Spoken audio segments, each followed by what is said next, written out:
Now I'm very excited to welcome our next guest in this session about democracy and responsible business. He's connecting with us from San Francisco, and it is on what I hope to be a secure, fast and reliable line, because that is the business that our next guest is really dealing with. Good morning to Matthew Prince, founder and CEO of Cloudflare. Welcome to our virtual conference, and I should say good morning, I suppose. It's very early with you. Well, I usually, I'm often in San Francisco right this particular minute. I'm actually visiting my in-laws in Massachusetts, so it's not quite as early, but appreciate it, and thank you for having me. Thank you for being with us. Matthew, I wrote about you that you made your first computer program already when you were 7, and you have been serial entrepreneur for some years. You launched Cloudflare in 2010. It is now one of the world's largest independent network. And I also see that you have experienced rapid growth. And you are in a lot to countries, 95 countries, I think. Maybe it is from this morning even more. You are actually on a growth line.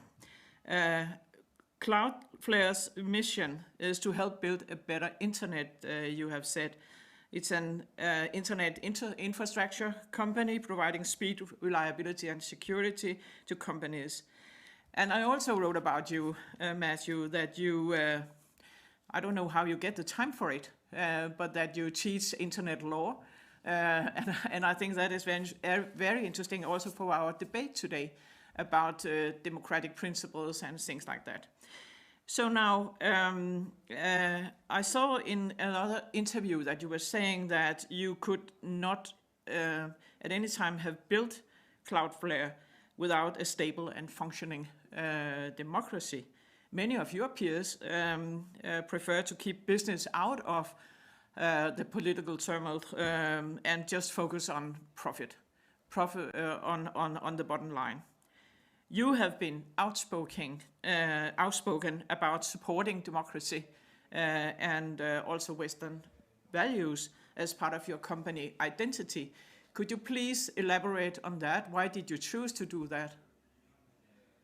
Well, Cloudflare started in the United States, and we have extensive offices across Europe, and I think that any business relies on making sure that you have stability and predictability in the government institutions that sit on top of it. I think technology companies have largely thought of dealing with political questions and governments as something that they've tried to often avoid and only have gotten involved when they needed something or when they were in trouble in one way or another.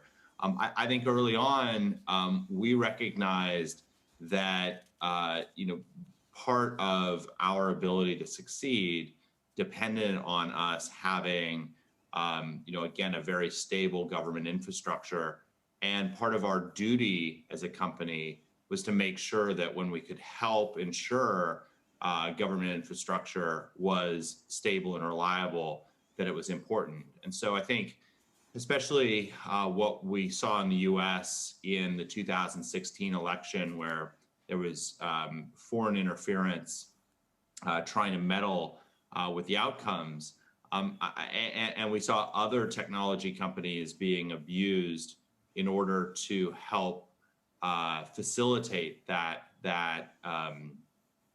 meddling.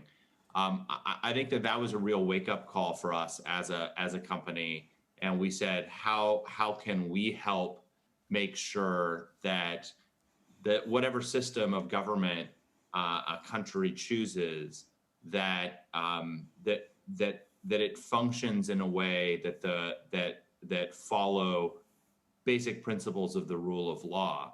And to the extent that the internet is involved in that, we want to make sure that the internet can be trusted, is secure, is reliable, is accessible to everyone, so that everyone can get those same protections of the rule of law. And so in 2016, we launched something called the Athenian Project, where we worked initially with US, local, state, and federal election officials to say that we will provide our services and our network for free in order to ensure that elections can happen in a safe and reliable way. And we can't solve everything. There are lots of challenges in lots of other companies, but to the extent that the internet is involved in those elections, we want to make sure that it is something that these election officials can rely on. More recently, we have taken that same project in a partnership with NDI and others to Europe to see how we can help there as well. And we stand ready to lend our technology to make sure that, again, to the extent that the internet is a piece of the functioning of government going forward, that it's something that governments can rely on and that their citizens can trust. Could you tell us a little bit more about how you will secure the election coming up in the US? How are you cooperating with civil society organizations and maybe political parties? How are you trying to secure that election? Well, so again, I think it's important to say what we can do and what we can't do. If there are problems with electoral voting machines, that's going to be outside of our ability to help. If people are, literally stuffing the ballot box or committing misinformation, that'll be outside of what it is that we can help with. But what we can do is make sure that any information which is available online as part of across the internet, that we can lend our network to make sure it continues to function very well. So I'll give you a specific example of something that we saw as a threat in a local election in the state of Georgia back in 2016. That state was having a special election, and in order to figure out where your polling place was, where you would actually go and physically vote, you would go to the state's election website, type in what your address was, and it would then tell you where your polling place was. And what we saw was a series of cyber attacks targeting that state election website in order to disrupt it and make it so that people who were trying to figure out where they could go to vote wouldn't be able to find that information out. We were able to mitigate that cyber attack, ensure that that site stayed online, and that infrastructure is critical to making sure that people can go and vote. So I think a lot of times there's a lot of focus on what the actual process that happens inside the voting booth is, whether it's electronic or paper-based or otherwise. And I think that it's appropriate to think about that. But that's not where we can help. Where we can help are with other places where the election infrastructure relies on the internet being a trustworthy source of information. And so what we are doing is, in partnership with election officials across more than half of US states, working to make sure that they can rely on the internet to get information out to voters on where their polling place is, what the results are, what the process of voting is, how to register to vote. All of those, seemingly mundane but incredibly important parts of the overall mechanism of how a democracy functions. And we provide that service at no cost. We provide it to states that lean more to the left or more to the right. Again, we think that the key is to make sure that you can have a neutral and trustworthy network in order to make sure that happens. one of the things we got a number of requests for was, could we help political campaigns themselves? And in the United States, there are a number of challenges around companies providing services to politicians, because that could be seen as some sort of political donation to curry services. However, the Federal Election Commission said, it worked with a number of technology companies, including us, and said that the risk in the upcoming elections from cyber attacks was so high that so long as they were provided in a nonpartisan basis, that services like Cloudflare could be provided to campaigns at no cost. And so we're seeing not just at the presidential level, but also down the rest of the election system, that we're able to help campaigns make sure that they can stay safe and reliable. And again, with this relatively recent ruling by the Federal Election Commission, we've been able to expand our project to be able to help campaigns also at no cost. And again, not picking one side or the other. We support any political party, any politician that has met what the criteria are for being on a ballot. And once they do that, we can provide our services at no cost. And again, that I think is something that we're very proud of, and we hope that we will be able to take those programs to outside of the United States and to more countries around the world. Matthew, at some point in China, you took a stand because I know you were involved in protecting the Hong Kong democracy movement.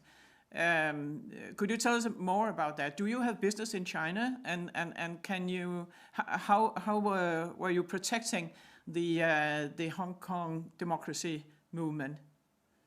I think that we're a global company, and we operate in countries that are democracies, and we operate in countries that are not democracies. And we also protect organizations that are helping push for more democratic policies.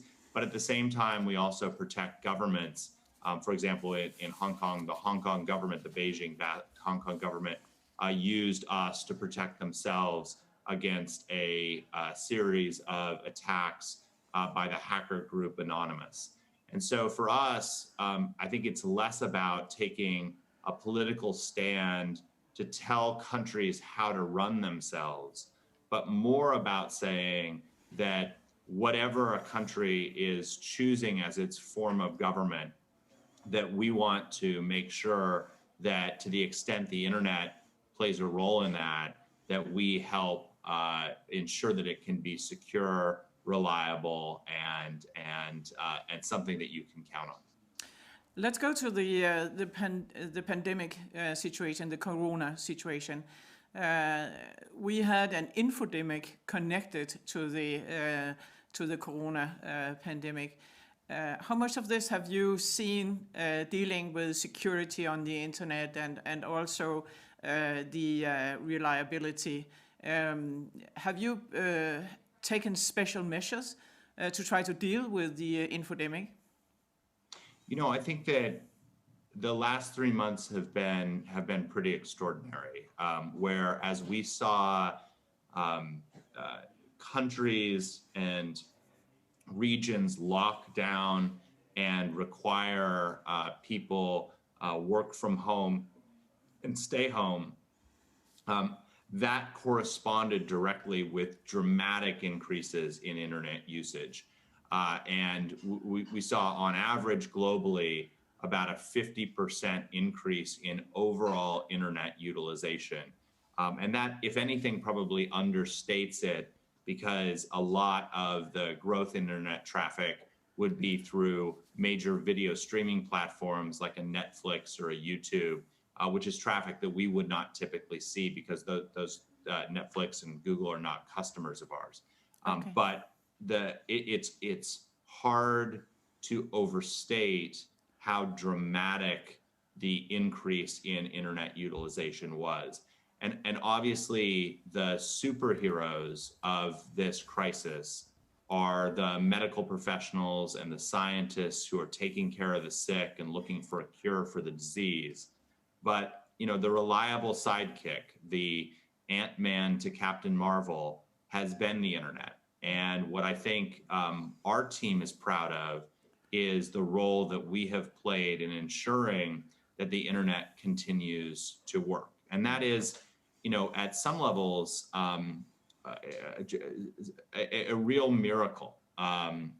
There are very few utilities that are out there that if they all of a sudden had a 50% increase in utilization would continue to function as well as the internet has. And at Cloudflare, we've been proud of the small role that we've played in making sure that happens. And so I think that was built on both the design of the internet from the beginning as a massively distributed, scalable network, and then the work that companies like ours have done in order to make sure that when the world needed it most, the internet continued to function. At the same time, we saw an increase in sort of good internet usage. Over the last 3 months, unfortunately, we've also seen a dramatic increase in the amount of cyber attacks and bad internet usage that are out there. And it's fallen really into two camps, one of which is less concerning than the other. So the first camp, the less concerning camp, is that we saw a dramatic increase, 300 or 400% step up in what I would call sort of unsophisticated cyber attacks. And these are most likely being launched by literally bored kids. And this is not unusual. When school lets out around the world, you can see a dramatic uptick in, again, these unsophisticated cyber attacks, where kids are sitting home, they don't have anything to do for the summer, and they launch cyber attacks to see what harm they can or trouble they can get in. As I think as schools canceled around the world, that just amplified what it was already kind of an expected trend, and I think that you're seeing that continuing. That's not a substantial threat to the internet, and I'm hopeful that those bored kids today will turn into great engineers and hopefully Cloudflare employees and other things in the future. And so I'm less worried about that. Okay, thank you. Thank you so much, Matthew. Sorry to that we have to leave the conversation here. Thank you so much for being with us. It has been extremely interesting to hear your point of view. And now I will hand over to the next moderator, Ryan Heath, who will be interviewing Brad Smith, president of Microsoft, on the issue of democracy, digital, and pandemics.